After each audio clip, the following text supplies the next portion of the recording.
I'm going to bring up our first storyteller. Now, Robin is a rock star all the way from Salt Spring. And she can't stay with us till the end tonight because she's got to go back home and keep doing her good work there. But Robin is the guru of gardens, the rock star of school gardens. And she's started out as a ecological restoration enthusiast, a biologist, and took her love into gardening and then just spread that love. And now I think people recognize her on the street. Oh, there's Robin. She's the garden rock star. But she's doing amazing work in the school system. And I'd like to bring you up, Robin. Come and tell your story.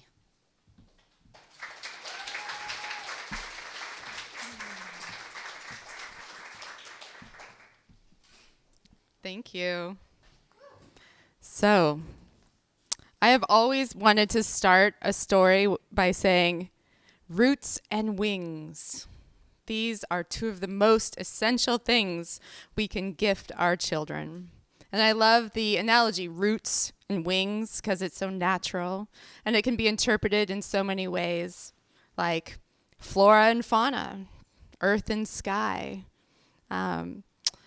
pollination. So roots and wings, what does that mean to you? Any of you? Any ideas? Any? Trees and earth. Nice. Home and away. So for us and my family, it's looking right now more like veggie gardens and a chicken coop. So tonight, my story is about my experiences with the Hillside Garden and Salt Spring Elementary School, which is the last school in the Gulf Islands to get a school garden growing. So, and it's also about how we nurture ourselves as we do this underpaid but extremely valuable work in teaching kids and building a more resilient future for us all. So about 4 years ago, I got into building these school gardens because I really wanted my kids to learn about how to grow food and about their natural environment, and they seemed to listen better in peer surrounded school settings to me. But also, as I began to learn more about school gardens, I realized there were so many benefits to them and all of their schoolmates. Like, school gardens have been shown to help kids make healthier food choices, be more adventurous eaters, get outside and be more active. And then academic scores seem to go up when they spend time in school gardens, and socio-emotional skills and teamwork. And then students and their teachers have been shown to generally be more content if they spend any time in school gardens. So all of this helped me realize how important this was. And then as an added side benefit, they are great hubs for connecting school families and community, and certainly helped me personally send down roots in our new community. Of course, there have been challenges and surprises along the way. So when a group of us proposed building this terraced school garden on this rocky slope behind the school, there were several naysayers like, oh, that gorse-filled desert's only good for goats, or we tried it once and it was too steep. But once we got out there and just started holding work parties to weed and get together as families and share food, momentum started, and then synchronicities started. And now, 3 years later, it's been growing.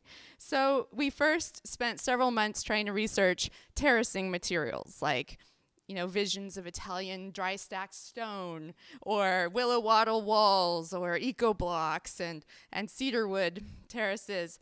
But then one day, who walked by but the world's foremost expert in rammed earth construction, Joss Krahenhoff of Firewall, and offered to volunteer to lead community volunteers in creating the most beautiful terraced walls possible, with these layers of iron tinted colors and glass sea stars and embedded crystals and crushed shells.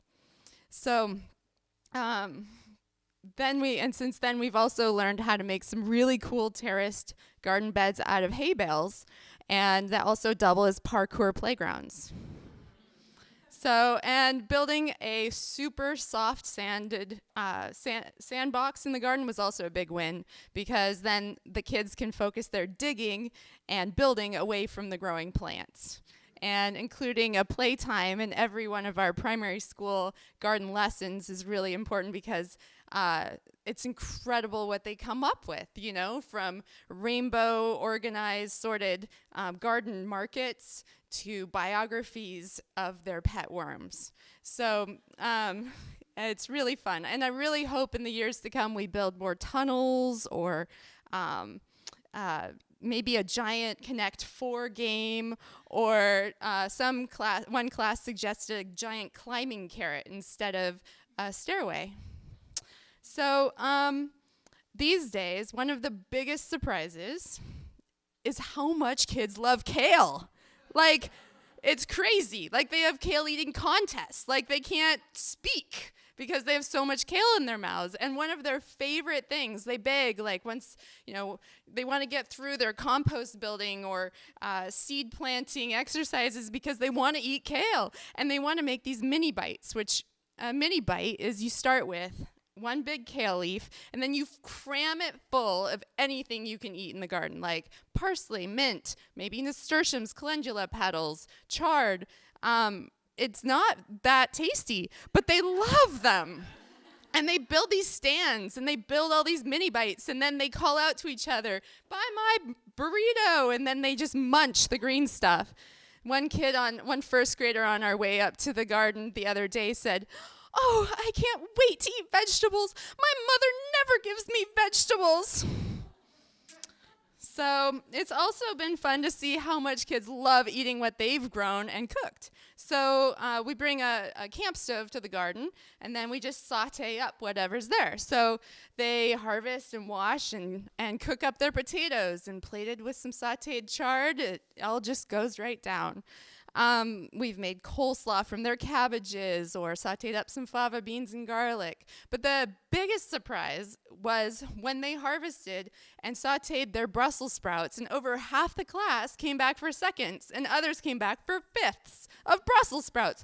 And then there were kids that were asking, "Can we please take some home to cook them for our families?" So anyways, it's been a lot of fun. But personally, I get a lot of satisfaction out of the community school connections that the gardens create opportunities for. So it's been incredible. Like, we have Halloween and June harvest lunches, and how many local businesses donate to these, and throughout the school year, from, you know, cob building skills to immersion blenders, dropping off dump truckloads of wood chips or seedlings. It's just really beautiful, and pretty much all of you and everyone has something that can be really useful in a school garden. So that is all super awesome stuff, right? Yeah. Woo! Yeah, it really is. But it's not always easy as a school garden coordinator to balance all of that fun and learning with the essential repairs and money and volunteers that need to happen to keep a project useful for the school and for the children to learn in. So in the Gulf Islands, we've been connecting across the schools, and many of the school garden coordinators feel pretty isolated and pretty alone, and really need reassurance and appreciation for what they're doing, that it really matters. And I find that I need that too sometimes. And do any of you need that kind of reassurance sometimes? Is that part of why you're here tonight? Yeah. So luckily, most times when I start despairing that that we're in our own sort of like bubble of these ideas, and that we really do need help to keep the project energized and useful, people tend to walk by with flats of tomatoes, or, you know, offer to build a compost bin. So things seem to rise up during those times. But I also have a few tricks I wanted to share with you guys that might help you too. That when I'm feeling sort of alone or needing some energy for this good work. So sometimes I just get online and start reading about other people's projects. Like on the National Farm to Cafeteria site, they have school garden projects from all over Canada, and it helps you realize that you're part of this incredible national and global movement, and you're not alone. But I also have this meditation that I like to do. Would you like to learn about it? All right, so perhaps tonight, when you're about to fall asleep, when you're laying on your back, you can close your eyes and you can start to imagine your heart and all of your good intentions for the future of this world and the projects that you are really passionate about and your visions. And you start to imagine those good intentions sort of shining straight up out of your heart like a light into the night sky. And then you can start imagining the hundreds and thousands, maybe millions of others, and zoom out and take a broader perspective. And now you're looking at this dark globe slowly spinning, and it's starting to light up with all these other people and their good intentions shining straight up out of their hearts, so that when you're zoomed out like that, it starts looking like a photograph of the earth taken at night with all those city lights shining like pricks of light. And then try connecting your heart light with the others all around the world, and all of a sudden there's this web of light covering the entire globe of good intentions, and you know that you're part of something really big and sweet. So that helps me remember that that we're in this together. So, or sometimes just having my 5-year-old bring me a flour salad, or my 8-year-old explain browns and greens and lasagna gardening really lights my fire. So this school garden work is one way that we can give our children roots and wings. The connections and security of being nurtured by a place, and the self-confidence and means to explore the world. And plus, hopefully, they can feed us when we're old. Thank you. All right, give it up for Robin. Oh, I just want to be one of the kids in her class. I want to be one of those kids making the bites, and I want my kids to be there, that's for sure. Wow, so everyone's going to be laying in bed tonight with the heart light. I can't wait to think of it when I'm going to think of all of you and the light emanating. Okay, so we're in for a treat now. The next speaker is Tiffany Joseph. She's one of my personal heroes. I'm learning from her every day, both in person and on Facebook. She's a prolific poster on Facebook, and if any of you are her friends, you know that she is one of the best posters ever. She is so open and honest and profound. And Tiffany is, her bio says that she's a writer, visual, and oral storyteller, and a young knowledge keeper of historical and plant knowledge. She's trained in motion picture production and created short films for her WSÁNEĆ community. She grounds her work by sharing this knowledge through the online learning and ecological restoration. And this community, these lands would not be the same without her. Tiffany Joseph.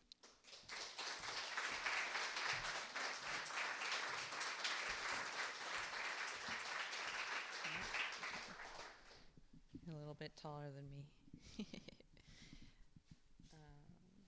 Can you hear me fine? I feel like I have to bend down though. Can you hear me fine now still? Okay. Hi, Shkahela. Really grateful to be here, and really grateful that you all have come as well. Many friends in the room, and I'm pretty sure you're all reading those Facebook posts that she's talking about. I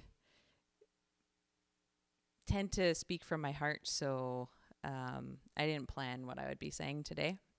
But while I was sitting here, I decided I'd look up some words for Sinchothan berries, because so many people are here in these territories. And Linda was talking about relationship, and that is pretty important root of who we are as Salish people, and from people who I've learned from in Lekwungen as well. so I just feel like it's important to share the language. One thing that came to mind while I was sitting here was the Lekwungen speaking people. They described themselves as people of 8 family groups. And a lot of us have a lot to learn about Lekwungen people, but there's words out there already that hopefully you're familiar with, such as Skhongkhong. Skhongkhong is one of the family groups that the Lekwungen people talk about with their 8 family groups. And that is, does anyone know where Skhongkhong is? Has anyone heard that before? Yeah, the library. Hopefully you go to the library. Skhongkhong, they named that library to honor that family group of the Lekwungen speaking people. And that was their territory, and is their territory that they've taken care of since time immemorial. When I first started learning about indigenous plants, I was in Stseut. Stseut is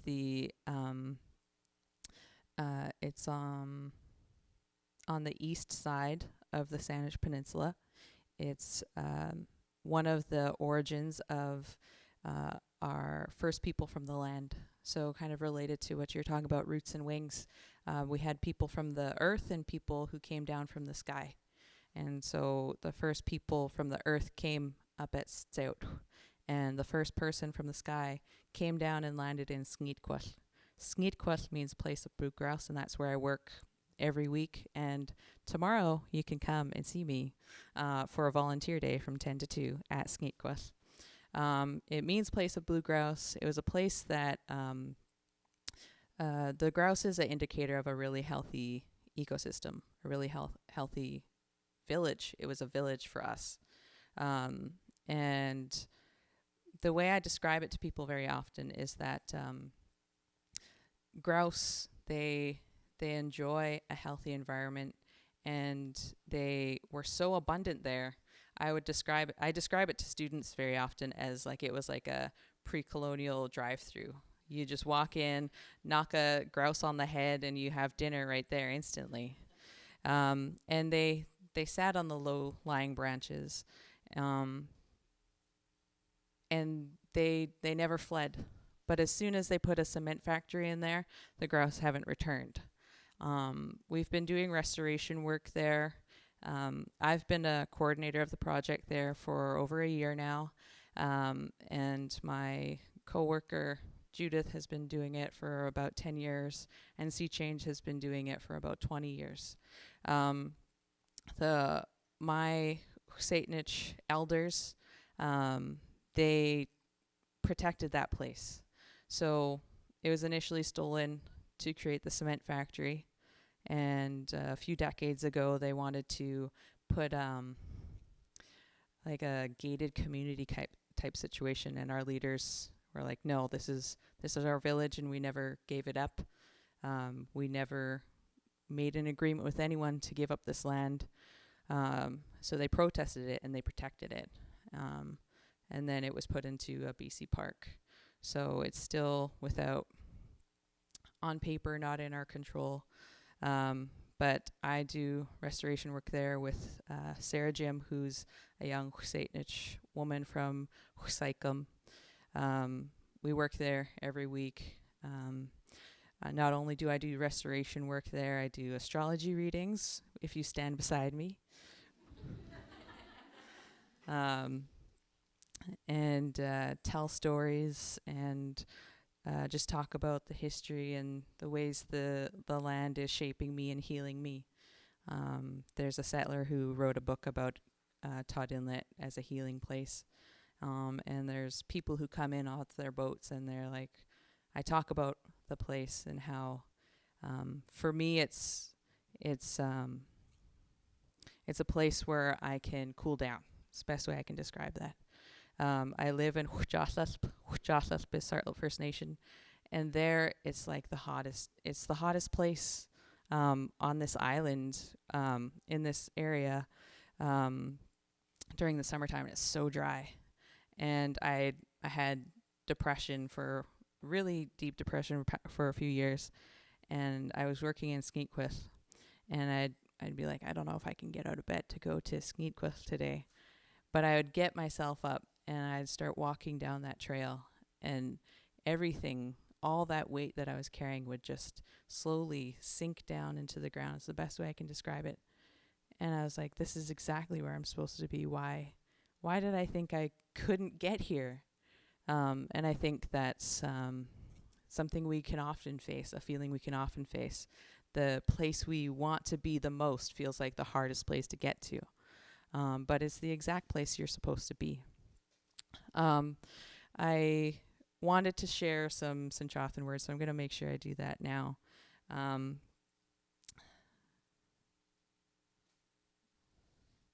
So slung it. If you said slung it or chumish, hopefully there's some people in this room who've heard chumish before. That's what many Neutronos people will describe as like sweets.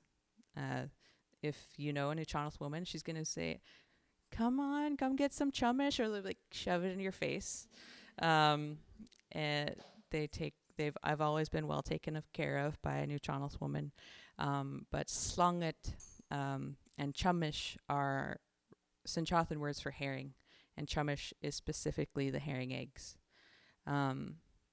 If you said those words to Sinchothan speaking people, they would light up and they'd be like, "Do you have some slunget?" Chechwa. Chechwa is the only Sinchothan word my mom has ever shared with me that she knows, because her parents loved it so much. I know that when she heard chechwa, she could see their faces lighting up. Stenoch. Stenoch is our word for salmon that we use to general term for fish. Saltanang. Saltanang. So our word for food is sithan. Our word to eat is ethan. Sithan makes it a noun, makes that action a noun. And saltan is a Hulkaminam word for food. Sithan, saltan. And saltanang means berries. In Sinchothan. Daka is salau. Quamchals is bog cranberry.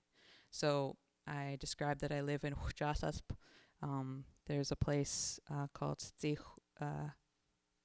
Tzikal, and that was a bog, and that is where bog cranberry once grew. But they drained that place, and we no longer have bog cranberry. And the reason why I'm sharing Sinchothan words and how much it lights up our people is because a lot of our foods have been displaced and taken away from us.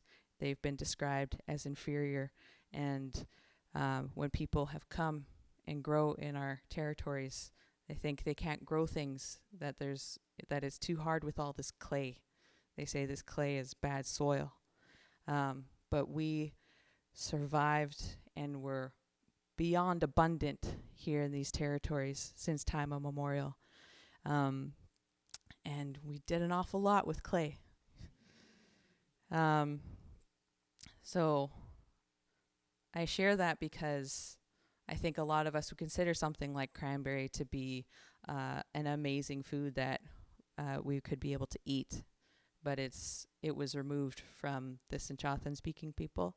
And hopefully we can bring those things back, and I think it's incredibly possible with a lot of support from people recognizing that that is something that needs to be done. And that relationship to land can very often be reached through language. So that is why I share that. And I think it's also important to share that for every teacher that I've had, I talked about relationship at the beginning of this. Every family had a specific relationship with plants. They had a direct lineage to it. It was our way of keeping the ecosystem in balance. It was our way of our economy, our trade, our responsibilities that in this world very often I feel like we feel a pressure to be able to do everything. And if we don't, then we're failing. But in the way I've learned from my culture, if we all can become really good and be very thoughtful and responsible and carry the laws with one part of a system, we all keep the system healthy and balanced together. How much time do I have left? 1 minute. Okay. So I'll say some more berry names. Dakwang is thimbleberry. Squama is blackcaps. Keo is Pacific crabapple. Shuesum is soapberries. Skokchas is huckleberry. Teitlok is strawberry. Squanga is raspberry. And sunny is the Oregon grape. Those are just a few of the foods that are available within our food system. And very often the most popular food within that ecosystem is the camas, the Kutla'o Anok, the camas meadows. We had a very communal relationship with the camas ecosystem. It was our staple. The camas was our staple. It was a form of trade for some of the families. It was how they gained their abundance and their respect within our communities. And it makes a really pretty purple flower. There's deep connections that come with the story of camas, and there's also stellar connections as well. And that's all I can really talk about in 7 minutes. So, Haiska Hela.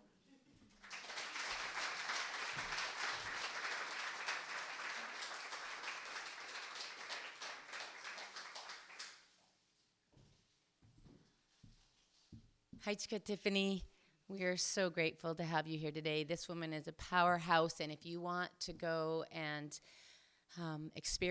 sneak with Tiffany and have your astrology read, then please, I've seen the amazing work going on there, and they've done pretty incredible things. And it's healing the land, but it's healing people. And if you get the chance, please do go and visit.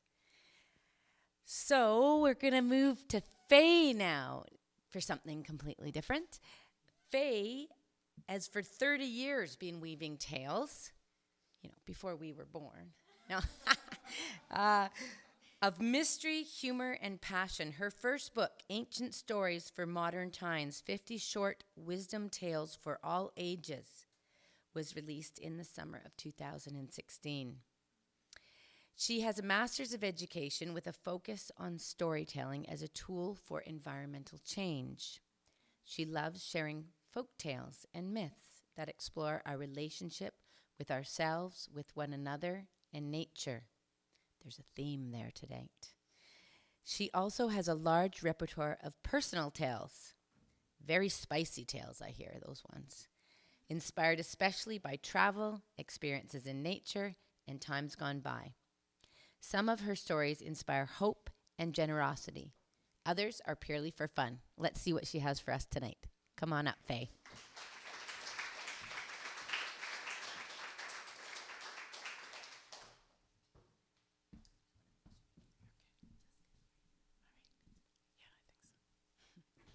Well, hello. It's nice to be here. Thank you for inviting me.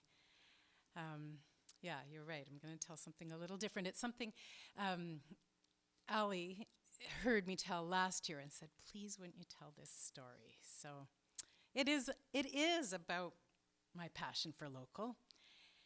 In fact, I've taken it to a bit of an extreme because I have a rule in my family that my children must marry someone from Central Saanich. That's where they grew up. And I know it's a bit ridiculous, but it is born out of love and experience.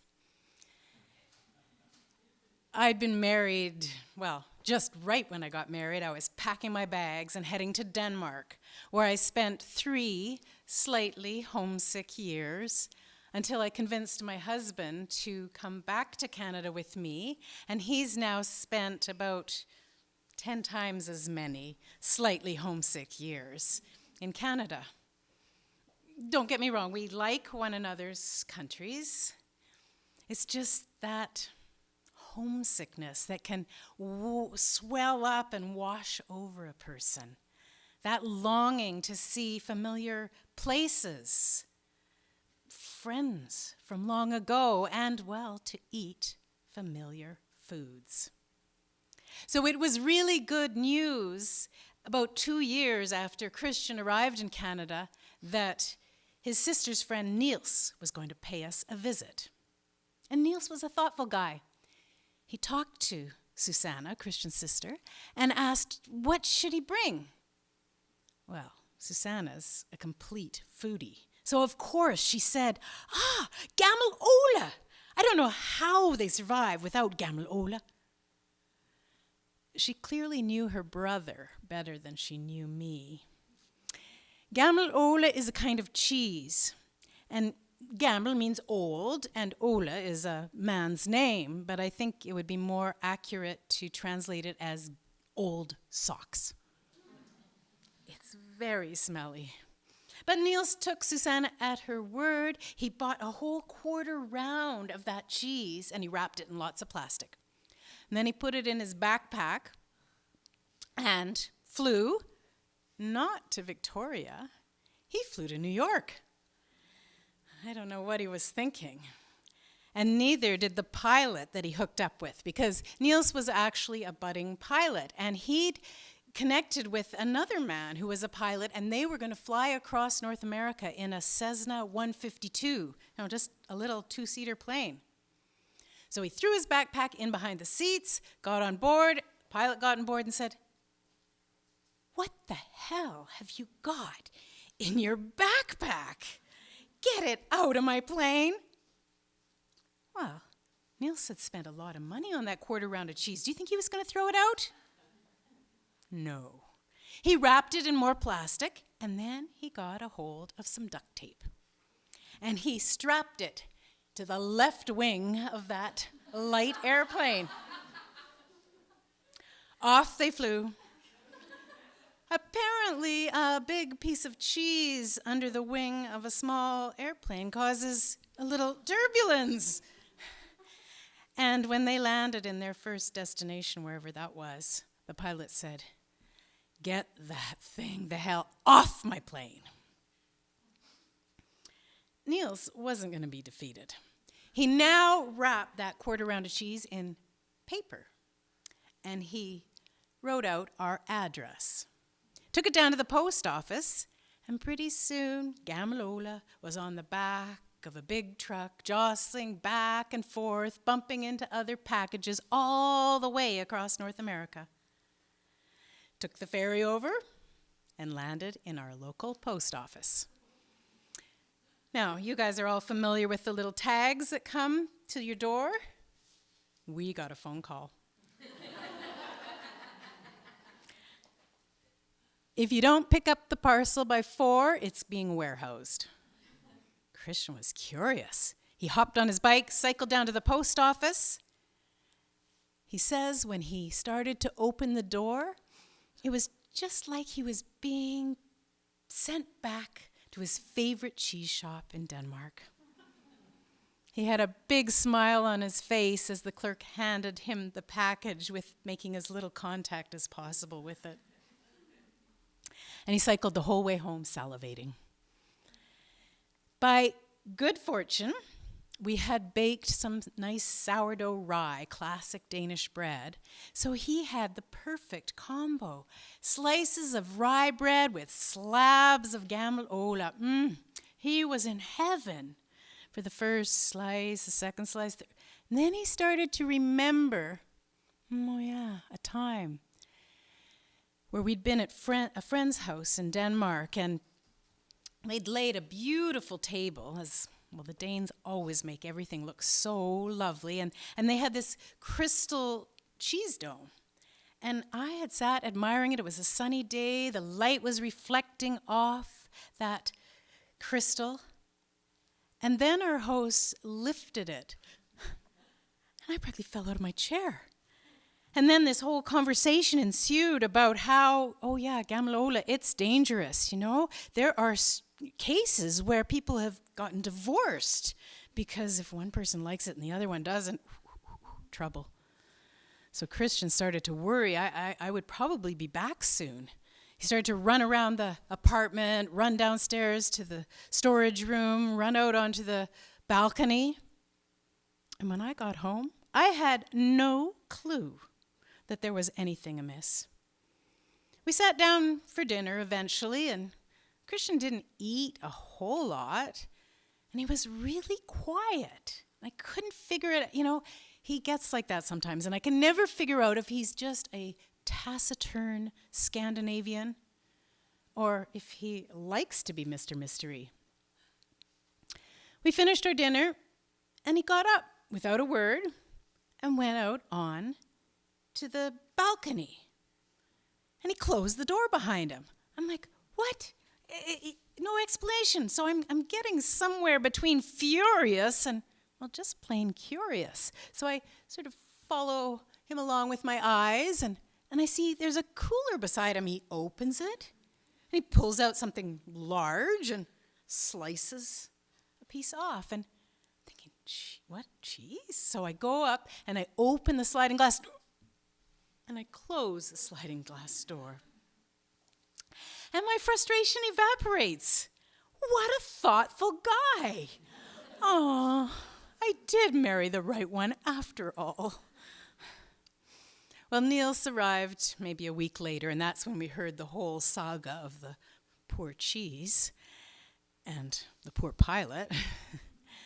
And he felt a little badly that he hadn't bought something that I, too, would enjoy, but I assured him it was okay. Just so long as he and Christian continued to go out onto the balcony, I was fine. And as for my children,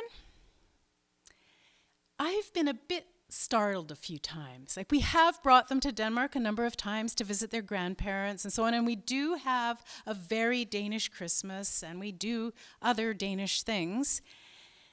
Still, it shocked me when they've said, Mom, sometimes I feel more Danish than Canadian. I don't believe them, though. So far, all three of them are still living pretty close to Central Saanich, and none of them eat gammel ole. Just as a small postscript so that you can feel happy for Christian, there is a local connection. Well, pretty local. We were up in Courtenay a couple years ago at the Natural Pastures Factory, and there was some cheese that was on sale. We always like a good deal, so we bought it, brought it home, and when we opened it, I thought, no, get it out of my house. And Christian thought, yum. It was the best cheese he's ever tasted that was made in Canada. And I don't think they did it on purpose, but anyway. If you want to know what gammel ole tastes like, go up to Natural Pastures and ask them for some of their reject Amsterdammer. That's it.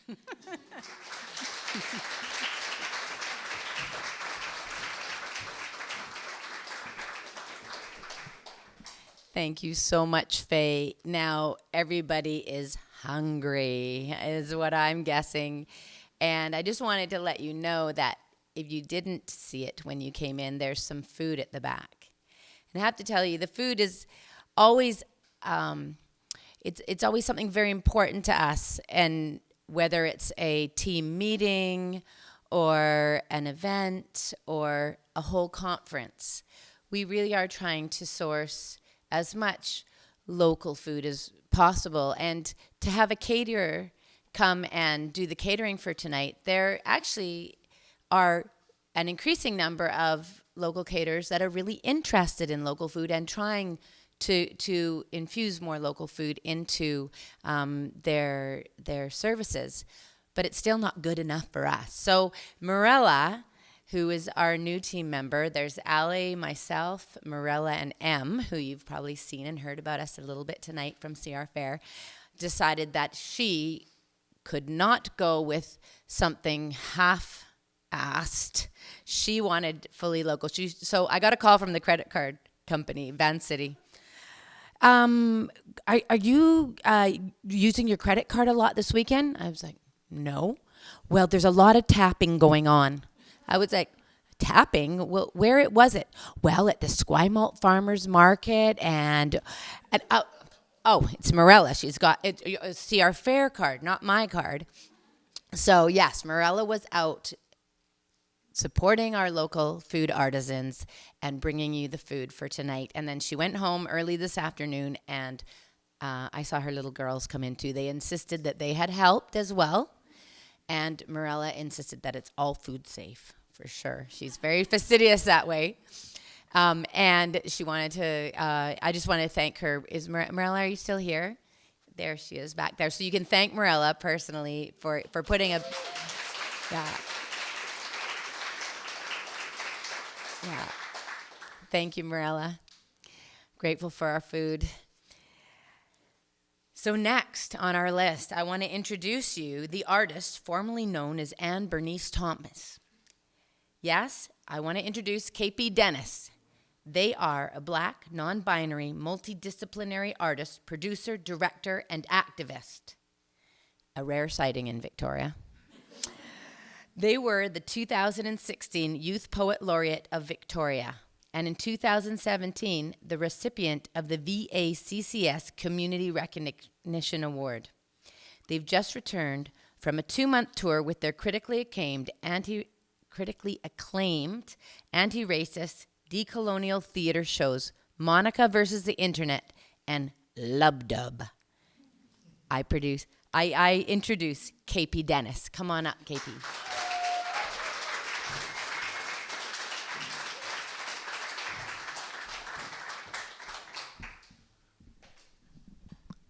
Okay, hi everybody. Hi.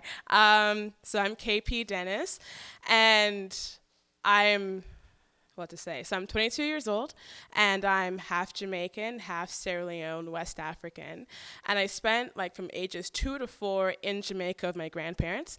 And my grandparents live in the island in Clarendon, so on our land we have avocado trees and coconut trees and mango trees. And when you want some meat, you've got the people who farm their own meat, and you get your own goats. They're really fresh and everything. So coming here, I feel like I'm allergic to a lot of things. I can't eat bananas, I realized, and I've learned that banana trees are actually radioactive, and they move 40 centimeters every year. Their roots just move around. So I think that's why I'm allergic, and I feel pretty good about that. Don't eat bananas, everyone. But I've got a poetry set for you all today, and I guess the prompt was, food and stories about food. And coming into it, I was like, wow, I have a lot of thoughts about food. Everyone in my family is an incredible cook, and I like cooking, and I like feeding people, but I also find it very stressful all of the time. And cooking with my mother was very stressful. And she's like, you're too slow. And blah, blah. I was like, oh my God, I'm 7. So this is just my thoughts on food just coming out. It's 7 poems that just kind of roll into each other. And because, I love instant gratification, I'm a slam poet, feel free, if you hear something you like, you can snap your fingers. Yeah, you can rub your hands together and go because it was so tasty, all that good stuff. And there is a point in the piece where I'm going to ask you a question. So when I ask the question, feel free just to yell out an answer, and then a follow-up question is why, just so you know. Yeah.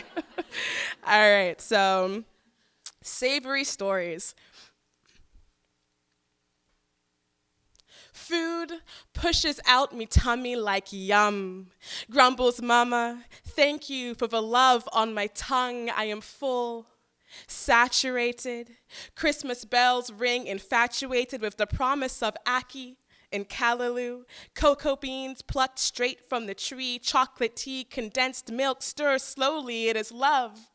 In the morning, for once, not mourning, no matter how deep the grief flows, our river runs sea to sea. The only way water gets clean. And a clean kitchen is the way to be. Mama will put her foot down. Can't have the lights out, you gotta see what you're making. Papa cooks without tasting, smell. It can't be beat. Your nose knows, sweetie, but here, tasteless for me. I learned how to love in a basement, filled to the corners of music and being, but I fell in love in the kitchen. Green eyes, green tea, my smooth, anxious remedy, figged me free from perfection of expectant magic in the kitchen. Every time better than the last, it is stressful, knowing each mouthful's worth. Knowing nothing is worse than a meal ill-remembered and that your mother will always do better.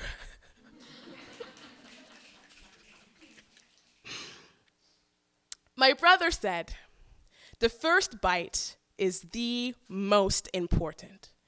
The food must be rich, create an overpowering itch to from the first bite to the last. The Christmas we cooked together was a delight. Salmon, lamb, chicken, fried, his French goodbye to the family who couldn't love him right. Birthright is a tricky thing.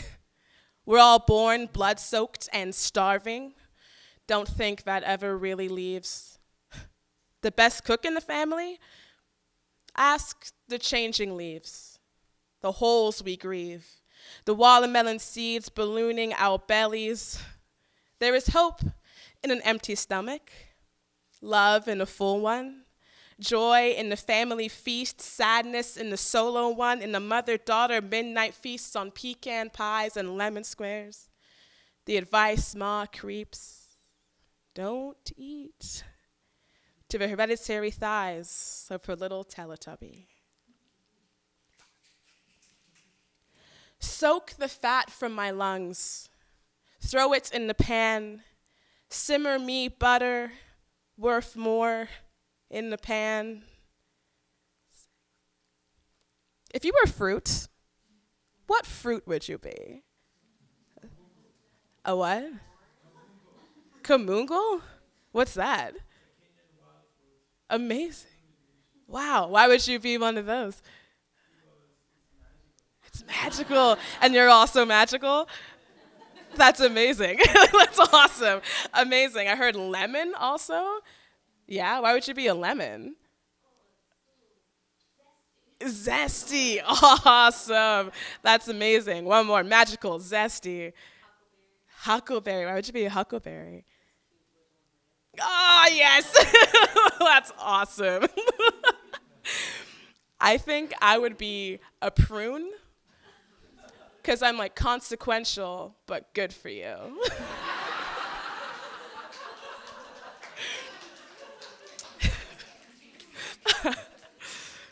I hope I taste like sunshine, like cloud break after rain, a tart kind of sweet, reminiscent of routine.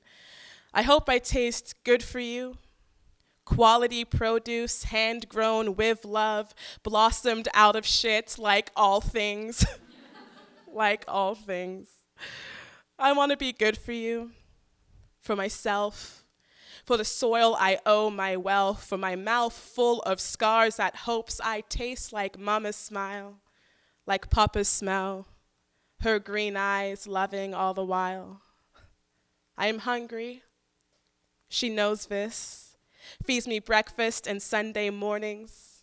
I am helpless and grateful and woeful most days. The sunny days bring rain, a rain dance, rejoiced hands warmed over a home-cooked meal. Thank you.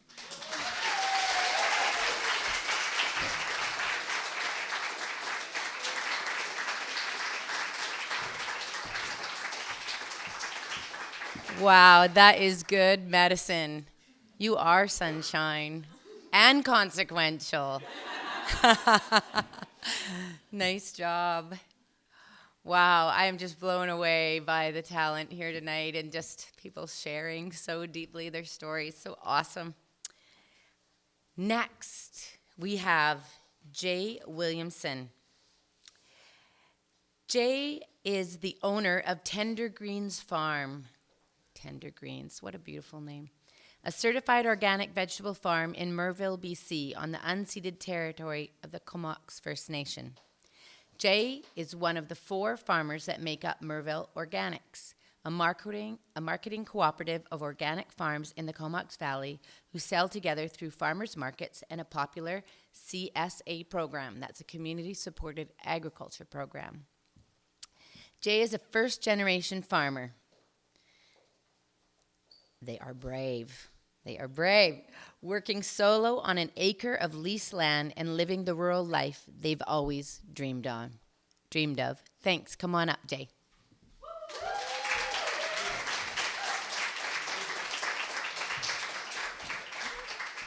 Thank you.